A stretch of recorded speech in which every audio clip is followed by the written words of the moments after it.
It was the time when Russian oil companies were on the rise. Russia didn't get that much of a real foothold. It wasn't official Russian involvement in Venezuelan oil trade. Russia will be providing loans, and from now on, Venezuela will be purchasing Russian weapons. Nobody trusted Rosneft.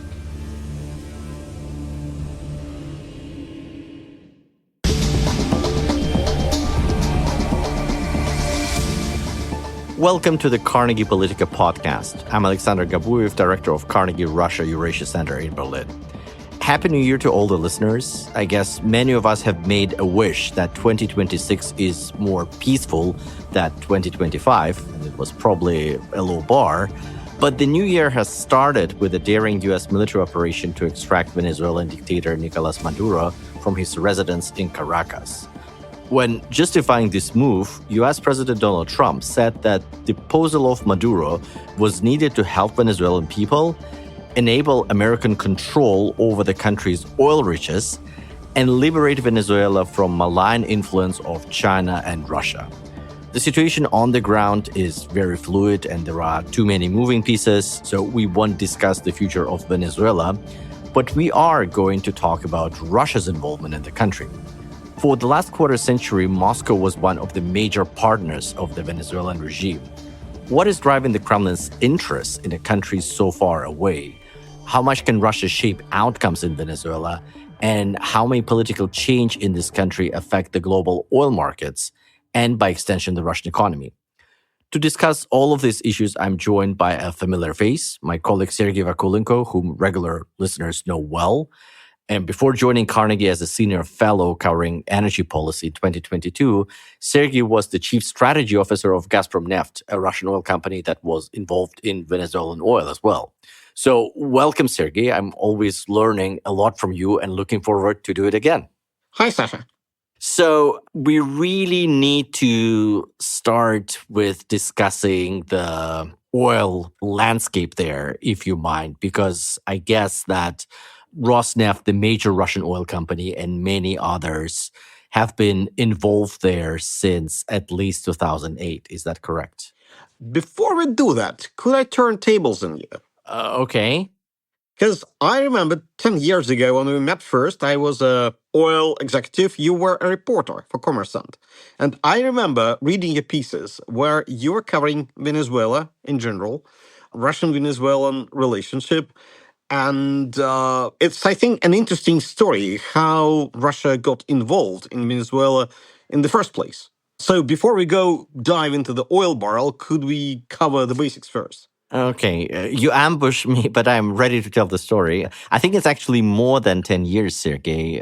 I think that I joined Carnegie in 2015 and was indeed a reporter and editor at Kommersant, which by the time was still a pretty independent paper, though it belonged to an oligarch, Alisher Usmanov, who was... It was late January 2014. I do remember the date. Okay, perfect. And place. What a memory. Well, I indeed covered Russia-Venezuela ties a lot as member of President Dmitry Medvedev's press corps and part of Sergei Lavrov's traveling press corps. I was with him actually in Venezuela in 2012, and Hugo Chavez, then president, died from cancer in March 2013. So it was still a Chavez time. But the interesting story of Russia's involvement in Venezuela has probably two beginnings.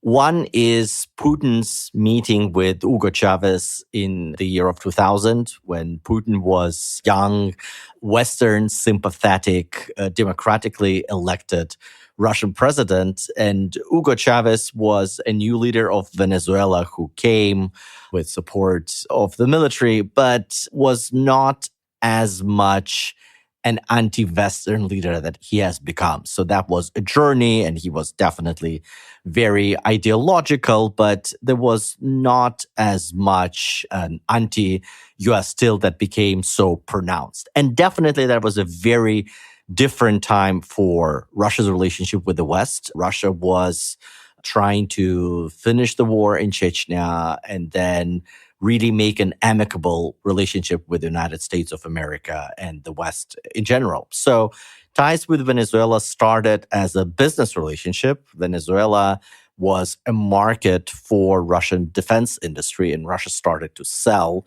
its equipment, including Sukhoi fighter jets, air defense systems, many others. And that was a very normal commercial relationship because Venezuela had money to pay. But then the second beginning was in the year of 2008, when relationship between Russia and the West was entirely different. Russia invaded Georgia, its neighbor, when the Georgian government, led by then President Mikhail Saakashvili, wanted to reestablish control over two breakaway regions, South Ossetia and later Abkhazia. Russia counterpunched and occupied these two internationally recognized regions of Georgia, marched into Georgia itself, stopped short of capturing the country's capital, Tbilisi, and there was definitely the lowest point by the time between Russia and the West. So one of the jobs of the Russian government was to seek recognition of these two little statelets that Russia managed to size and then recognize as independent states. And Russia was going around the world with a big list of countries that it thought might recognize Abkhazia and South Ossetia, but there were not that many volunteers. And then in late 2008, the first country to do so was Nicaragua, led by Hugo Chavez's close ally, was the Sandinista regime. So Daniel Ortega, the president of Nicaragua, recognized Abkhazia and South Ossetia. And then Russia was working a lot with Venezuelan regime to do the same. And when Chavez was visiting Moscow, he suddenly said to his counterpart, then President Dmitry Medvedev, that he decided to recognize Abkhazia and South Ossetia. I was there. I was the first reporter to ask both presidents a question about that and how much Moscow will be expressing its gratitude. Both presidents were elusive in their open remarks, but then a lot of senior Russian officials told me that Russia will be heavily involved. And the two major departures in the relationship that they indicated to me was, one, Russia will be providing loans, and from now on, Venezuela will be purchasing Russian weapons through Russian loans rather than oil proceeds. And then second big news was that Russia will be involved in Venezuelan oil sector. And the leader of that process was Igor Sechin, by the time Deputy Prime Minister of Russia, who was appointed as the chairman of the Russian Intergovernmental Commission with Venezuela. So he, unlike Sergey Lavrov and others, was not formally involved in diplomacy, but was really the frontman of Russia's engagement with Latin America. So Sergey, turning the tables back to you, let's start with Sechin, by the way, whom both of us know. Why do you think he became this frontman for Russia's engagement with Venezuela and with oil in particular? Like, he was Putin's deputy chief of staff at the beginning of his career in the Kremlin and then became the all-powerful oil and energy czar. How did that happen? Well, we have to look earlier in time. So you remember Putin around 2000, but we have to look at Putin around 1992. When Putin was appointed to be the chairman of Foreign Economic Relations Department of St. Petersburg Mayor's Office. In that capacity, Mr. Putin had two young bank carriers, assistants, aides, if you wish. One was an economist, another one was somebody who was proficient in foreign languages. That's what you need, right, if you do foreign economic relationships. One person's name was Alexei Miller, sounds familiar. Another one was Igor Sechin. And these two gentlemen proved themselves extremely loyal and close to Mr. Putin. And when he got transferred to Moscow, he hadn't forgotten his young assistants, took them with him, and one has become a chief of Gazprom, quite surprisingly to many, an industry outsider. And the second one, Mr. Sechin, was actually in charge of nationalization of Yugos, of taking Yugos off Mr. Khodorkovsky's hands and so on. He was one of the architects of how it was all done. So that was his first brush with the oil industry, and I guess the rest is history. And that's probably why and how Mr. Sechin has become really interested in the oil industry. And then indeed he became the vice prime minister at the time when Mr. Putin was prime minister himself, in charge of oil and gas. In that capacity, he was, in some sense, a boss of his former colleague, Mr. Sechin, and later he has become the head of Rosneft. So he really, really got excited about oil and gas, albeit his initial training is philologist in Portuguese language. That's how it happened, really. And he was also a military interpreter for the Soviet troops in Angola, if my memory serves me correct, or Mozambique. Yes, I think he was trained in that capacity, and I think he was serving his obligatory military service in there for a couple of years. Yes. Right. So all the time the suspicion was that he's part of the same intelligence system as Mr. Putin. So he is alumni of the KGB, or at least the military intelligence, but not just humble Portuguese translator. He might be.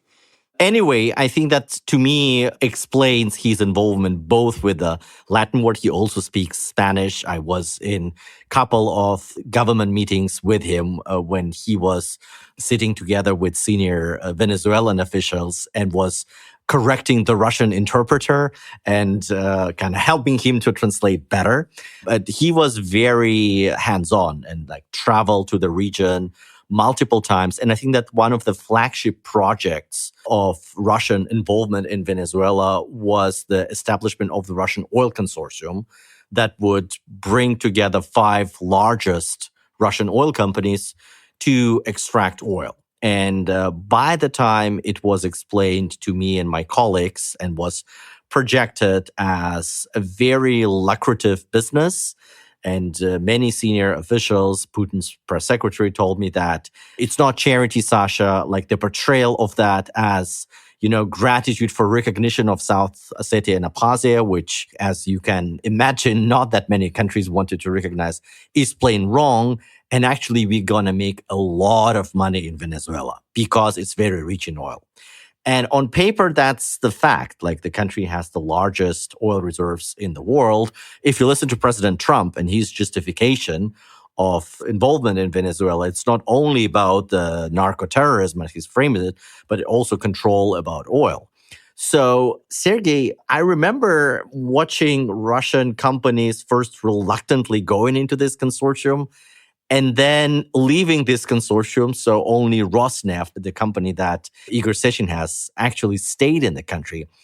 So my first question is oil business in Venezuela actually lucrative? Is this the oil El Dorado that just waits for a competent owner to come and bring this volumes back to the international market? Or is it there is somehow something that's hidden and what makes it not so attractive as it seems on paper? There's an excellent German word, Jein. Yes and no, portmanteau. So on one hand, yes, it is. It can be extremely lucrative. Yes, Venezuela is sitting on huge oil reserves. Venezuela is one of the founding members of OPEC. There were times when Venezuela was producing more oil than Persian Gulf as a whole, all the Persian Gulf countries, more than Saudi Arabia and others, are close to United States, more than Soviet Union, and so on. Oil has been with Venezuela as long as there was Venezuela, even before that. There is one oil region in Venezuela called Maracaibo Basin, which has been exploited since 1920s.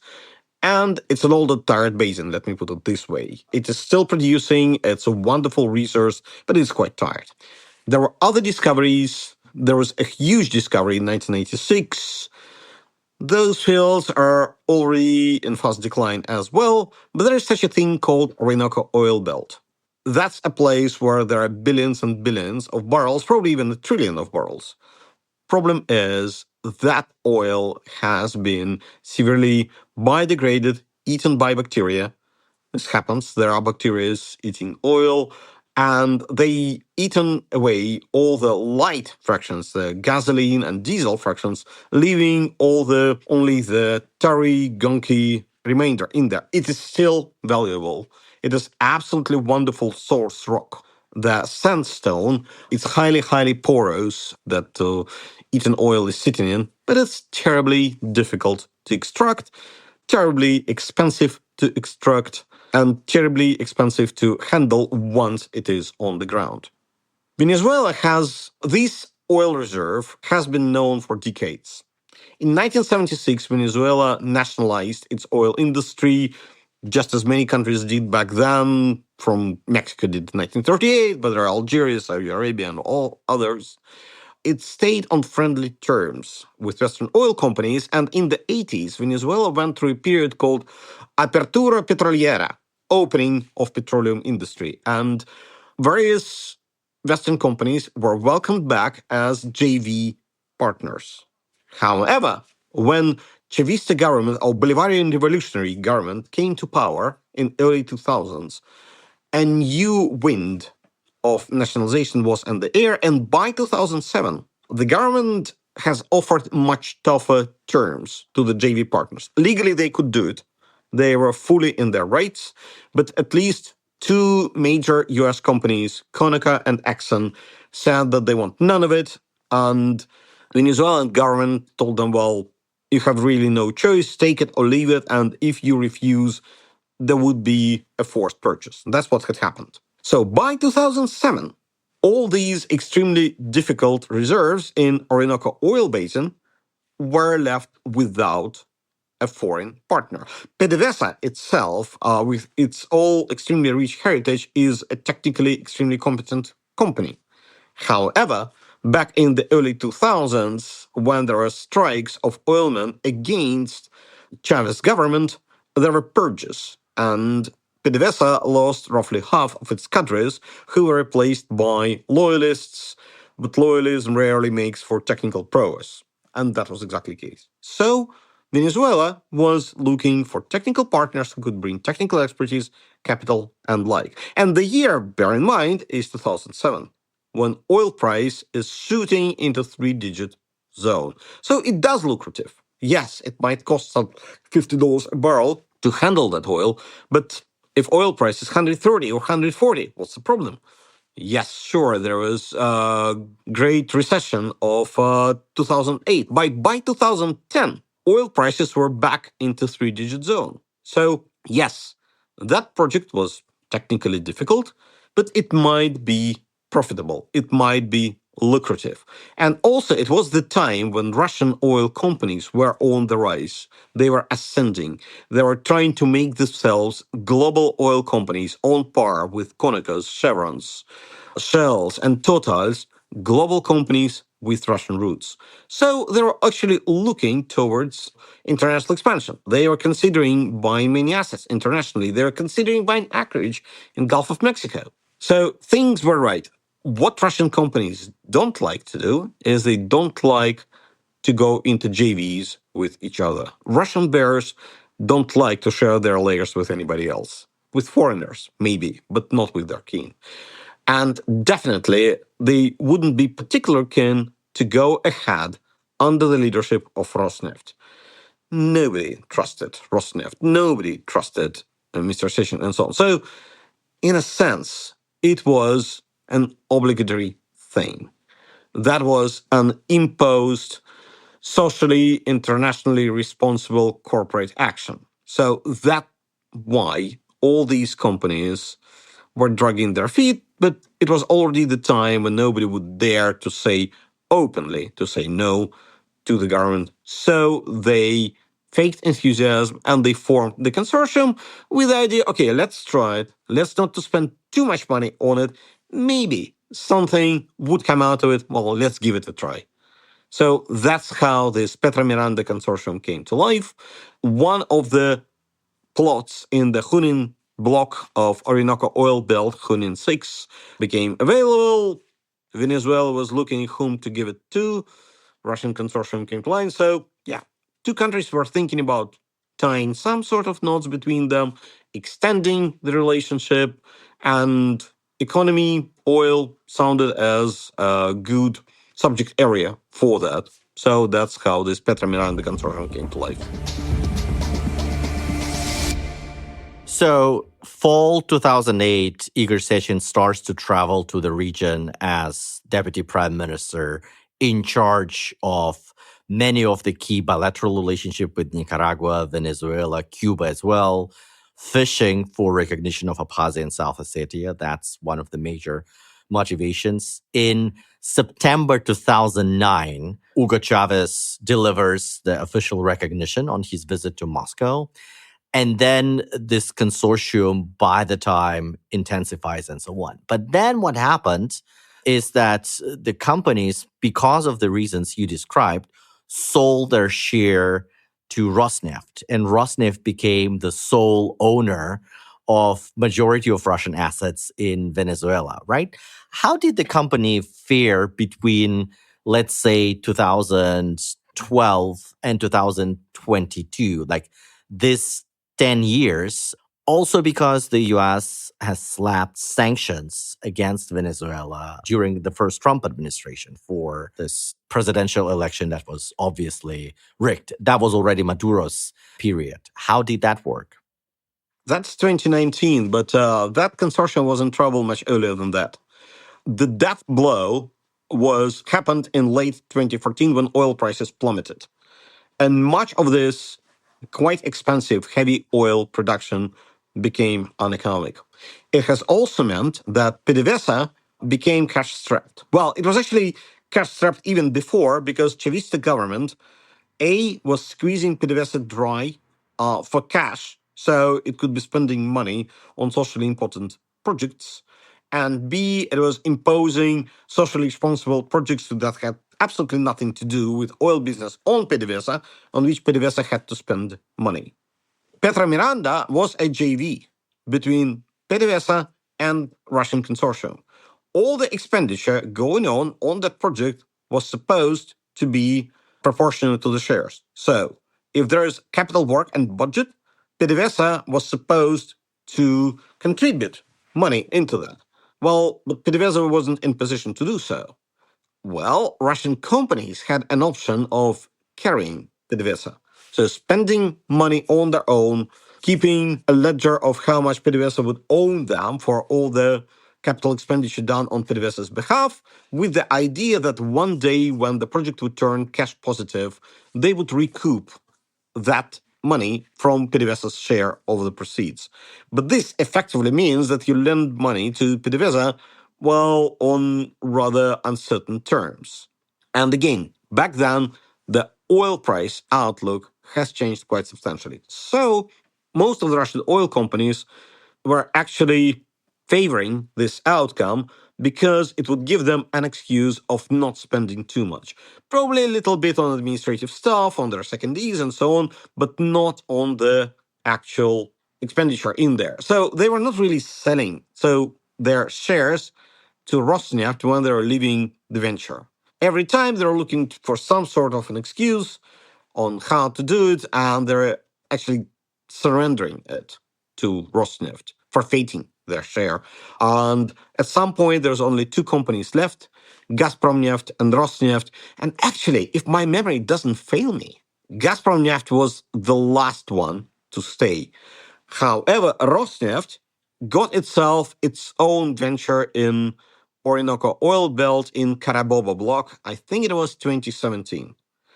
And I think it was still the time when, despite the mounting sanctions pressure, you could still somehow work with Venezuela. The real sanctions came later. I think it was 2019 when first Trump administration slapped real sanctions on Venezuela. And let me tell you something, how Venezuelan heavy oil segment of the oil industry works. When you produce that ultra heavy, ultra viscous oil from Orinoco oil belt, it still flows while it is at formation pressure and formation temperature. But once it's on the ground, it kind of congeals. So to make it flow again, you have to dilute it with straight run gasoline, naphtha, or something like that, a dilutant. Otherwise, you wouldn't be able to move it around by pipeline. Otherwise, you wouldn't be able to pour it into a tanker. Venezuela used to have mighty oil refining industry. Back in the time, it could produce its own diluent in quantum studies, albeit by 2017, that industry was heavily dilapidated, so Venezuela had to import that diluent from somewhere else. Chevron had a license for doing so, but that wasn't enough. So Venezuela has stricken a deal with Rosneft that Rosneft would supply diluent to Venezuela, busting the sanctions imposed by Trump administration. The outcome of that, by the way, was that Rosneft trading arm, RN Trading, was sanctioned exactly for supplying diluent to Venezuela. Okay. And then, as far as I understand, Rosneft or companies that are connected to Rosneft, like the independent national company that belongs to Eduard Khodainatov, former CEO of Rosneft and one of Sechin's lieutenants, was also involved in marketing PDVSA's oil on the global markets.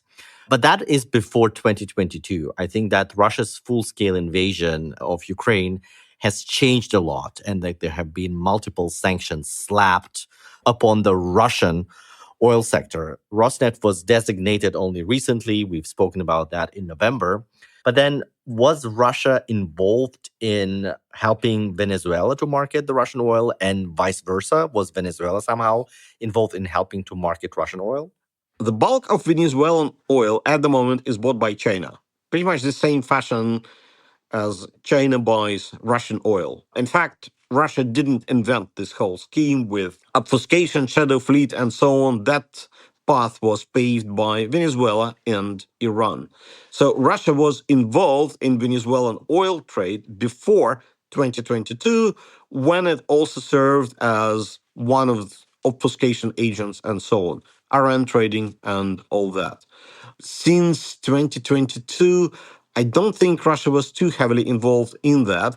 So it wasn't official Russian involvement in Venezuelan oil trade, but there might be some people with Slavic face characters and names helping that, even before the war and after the war started. I think that it's impossible to know what will happen next. Venezuela is a very complex and complicated country. There are multiple moving pieces, and like the news are coming basically every hour. But there is one concern in Russia that I've heard expressed by various people, including tycoon Oleg Deripaska, owner of Rusal, that since the US is in Venezuela after oil, and if it is able to establish control over Venezuela's oil reaches, then the combined market power of US shale oil producers plus Venezuela will give the US the opportunity to dictate the prices and will wipe out Russia from the international market. So this is based on the assumption that US majors are actually lining up to go back into Venezuela. Well, Chevron is still there, but others are not. So, do you see a scenario where that can materialize and when there will be a lot of cheap Venezuelan barrels that will flood the global market together with American shale oil? I guess we need to take another look at that fabled 300 billion barrels reserves, which is huge. It's more than Saudi Arabia. It's 4 times bigger than US and Russia and so on. But bulk of it is this physically present, difficult to deal with, highly expensive to extract, heavy oil, limited market to it as well. Another issue is, as we've mentioned before, Venezuelan oil industry at the moment is in a rather sad state. And most industry experts agree that you could grow Venezuelan oil production under the best of scenarios by something like 200, 250,000 barrels per day by investing about $10 billion per annum. And trying to do more than that is difficult because you would run into capital constraints, technical constraints, equipment availability, workover team constraints, and so on and so forth. So, no, it's not a situation where you can just open the taps, lift sanctions, and suddenly the oil starts to flow. And it's the consensus amongst oil punters, oil analysts, and oil companies. Again, much of that growth would come from high cost oil. And then potential developers of that oil, US oil companies, are in an interesting conundrum. They're looking at a period of highly depressed oil prices. There were projections by JP Morgan that oil prices by 2027 could be in 30s dollar a barrel. That's definitely where Venezuelan oil is uneconomic. It's not particularly economic in 50s either. They have other capital planning. They have a funnel of other projects that are being projects in motion. You cannot just stop them and divert resources towards Venezuela. And again, Venezuela doesn't rank that highly in corporate portfolios of Exxon, who has lots of Guyana, or Conoco, and so on. So it would have to compete for capital and other resources for US shale. US shale is slowing down. US shale isn't a cheap resource either, but US shale is so much easier to work in above ground terms. There is a huge availability of all the technical resources you need. You could hire teams, crews, contractors in the US at a whim, and you don't need to busy yourself with arranging how those companies might get back into Venezuela. You don't need to necessarily ask Halliburton to move a crew from US to Venezuela and so on. So the appetite for these projects amongst US majors is probably not that high. This would mean that if they do Venezuela, they would have to sacrifice something else from their portfolio. And why would they do it if the project in Venezuela would be only marginally economic, if economic at all? So they might devote some resource to it, but as I said, at best, Venezuelan oil production growth would be relatively slow. And if we look at a historic example, Iraq, it took 10 years for Iraqi production to get back to the levels where it was before the 2003 Second Gulf War. And Iraqi oil industry was in much better shape and had much better resource base than Venezuela. So I really think that it's ungrounded conspiracy theory that US would have that resource. And also, I think that's a bit of a magical thinking by politicians who just see the number, see a country that was doing oil production for 100 years, and believe that there might be something in it. So, on the face of it, from 30,000 feet, might be so. You look closer, well, there are lots of details and nuances that kind of negate the case. Well, this is super interesting and eye-opening. That's more or less the direction I suspected. But now I have, I think, a lot of data to prove the point that it's not as lucrative. I think that geopolitically, Venezuela was also just a big black hole for Russia. Russia wanted to establish a footprint. It was also willing to signal that if the US can mess with Russia's so-called near abroad, that includes Ukraine and Georgia and all of the parts of the former Soviet Union, so Russia can also be present in the US backyard. And here it had like-minded authoritarian regime there. But this foothold, I think, apart from a market for Russian weapons, where Russia never got cash recently, but only was underwriting more loans, control over assets that were not so lucrative as you describe, it didn't get that much of a real foothold, except for Venezuela's voice and Nicaragua's and Cuba's that it had anyway in the UN General Assembly. It had some intelligence capabilities and some military presence, but even these capabilities that Russia had on the ground didn't prevent Maduro's capture, which was spectacular. And there is obviously a lot what we don't know about the collaboration on the inside and many other elements. But obviously, that's not a very good advertisement for Russia as a patron saint for authoritarian regimes, just like Russia was not able to save Assad in his latest stage, although it was very much present and visible during the active phase of the Syrian civil war. Here, the Russian demonstration is much more mediocre, and all of this dark humor in the Russian segment of the internet about Americans teaching Russians how to really conduct special military operations, a very quick in and out disposal of an unlike political leader, I think has a point. The problem is that where Russia really thrives is instability. And if the country is headed towards more political instability, Russia can definitely pull a lot of strings to make it a bigger problem in the Western Hemisphere and for the US. And that's where I think Russia is much more capable than in sustaining durable, functioning regimes, particularly in case of Venezuela, where the economy is deeply broken. But that's something that remains to be seen. So you think Russia might try to turn Venezuela into poison chalice for the US?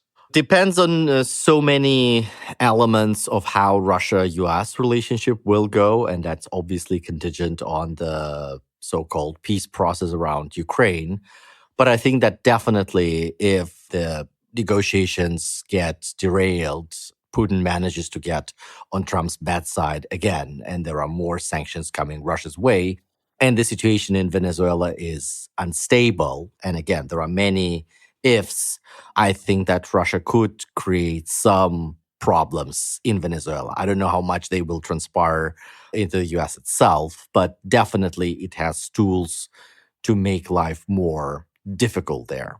Interesting that Mr. Trump isn't trying to save Mr. Putin's egos from bruises, because as we speak at the moment, US have just seized a tanker, a Venezuelan tanker, that just flied Russian flag. Recently, it reflagged itself from Guyana to Russia. Russia has issued a special notice that don't anybody dare to touch this tanker. It's under Russian protection. Russia has sent its Navy detachment to protect its tanker somewhere in northern Atlantic. It didn't stop US Coastal Guard cruiser from stopping, boarding, and seizing the tanker. Of course, from the US point of view, that tanker is a stateless vessel. Indeed, that's how it works. You can't really change a ship nationality in the high seas. At least you got to demonstrate some links between the ship and the country. But it's kind of in-your-face act. Do you have an idea how that might develop? So technically, it's an act of war if the tanker would be genuinely a Russian vessel. Yeah, I think that this is one of these really wild cards on the table, but I think that Trump has a track record of poking holes in this Russian projected overconfidence. The most famous example was in Iraq, where Wagner mercenaries were attacking positions of U.S. allies there with Kurds, with the U.S. force present. And the Americans just smashed the advancing Wagner columns, killing a lot of Russian mercenaries. And the Ministry of Defense of Russia immediately disowned them.